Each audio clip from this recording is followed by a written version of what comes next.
réfléchi, et particulièrement disposé pour pouvoir comprendre pourquoi on cherche à dépasser cette vague dangereuse-là qui allait nous mener forcément aux événements de juin 2023.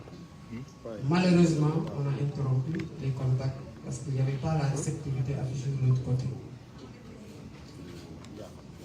En 2023, j'ai personnellement, parce que j'étais en prison, vous étiez sous blocus.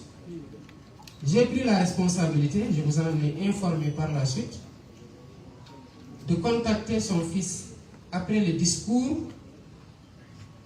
du 3 juillet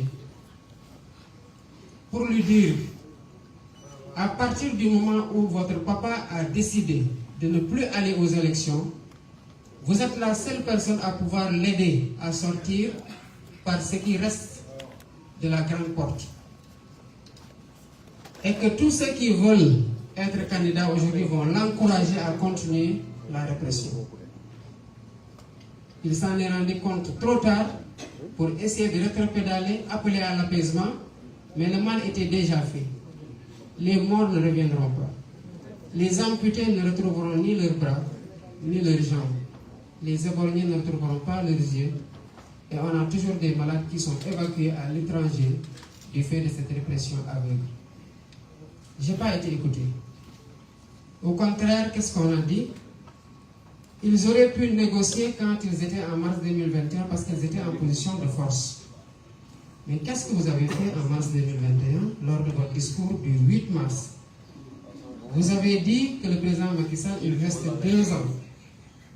Et que ces 2 ans-là, encadrons-le, aidons-le à finir et qu'il transmette ce pays-là en paix pour qu'on continue à le travailler. Il y a une autre chose qui a été dit, puisque nous sommes dans des moments dits de décrispation et qu'il n'est plus notre adversaire, je pense qu'on peut même ne pas aller dans ces relations-là. Juste pour dire que, à quel point moi je tiens à la concertation et au dialogue. Et cela a été tout le temps la posture de Pastef, de continuer à entretenir ce dialogue-là, si tant est que les conditions de sa tenue obéissent à des règles et à une logique de sincérité qui vont aboutir à des conclusions qui seront convenues, consensuelles, appliquées par toutes les parties prenantes. On n'a pas été écouté à temps et on aurait pu faire l'économie de ces balafres sur le visage, sur l'image de la démocratie sénégalaise, de frères et sœurs incarcérés dans des conditions extrêmement difficiles, de morts qui ne reviendront jamais, de traumatisés et de blessés qui garderont les séquelles à vie. Voilà Bassirou Diomaye Faye en toute discrétion aux côtés de Ousmane Sonko dans le cadre du projet que nous portons tous aujourd'hui.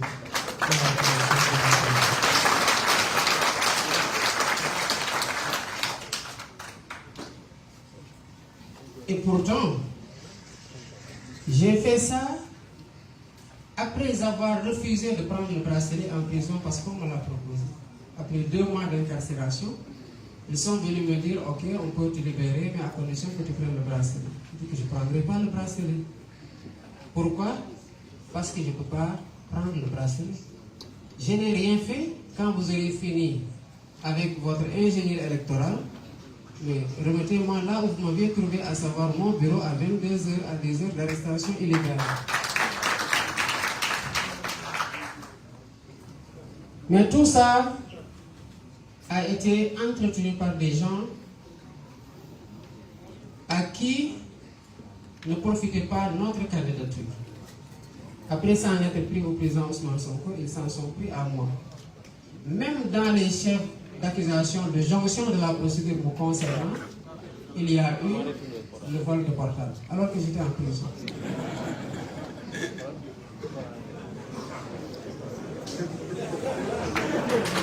Nous avons le portable.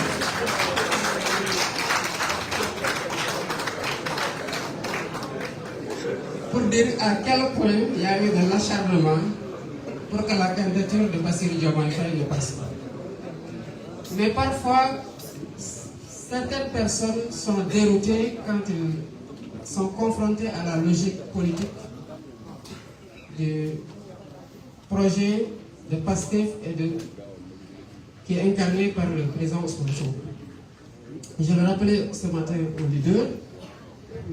Le 7 janvier 2023, vous aviez été le premier, lors d'une réunion à laquelle je n'avais pas participé parce que j'avais un décès, à poser la question du plan B, et c'est le bureau politique qui vous a mis en minorité, raison pour laquelle on n'avait pas débattu de ce point-là, parce que le bureau ne voulait pas encourager le processus de liquidation politique.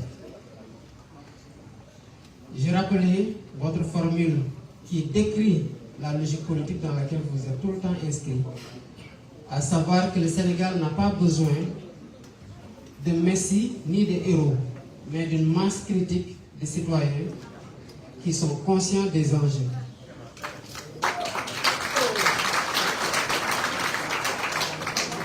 Puisque vous êtes un Joola et qu'il y a toujours quelque chose qui reste, j'ai complété en disant que ces citoyens-là doivent avoir le courage d'agir pour faire changer les choses.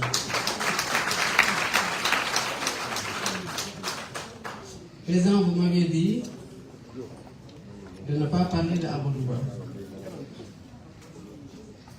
Mais comme généralement je suis têtu et qu'on n'est jamais d'accord, comme si nous sommes toujours ensemble, je voudrais juste vous compléter.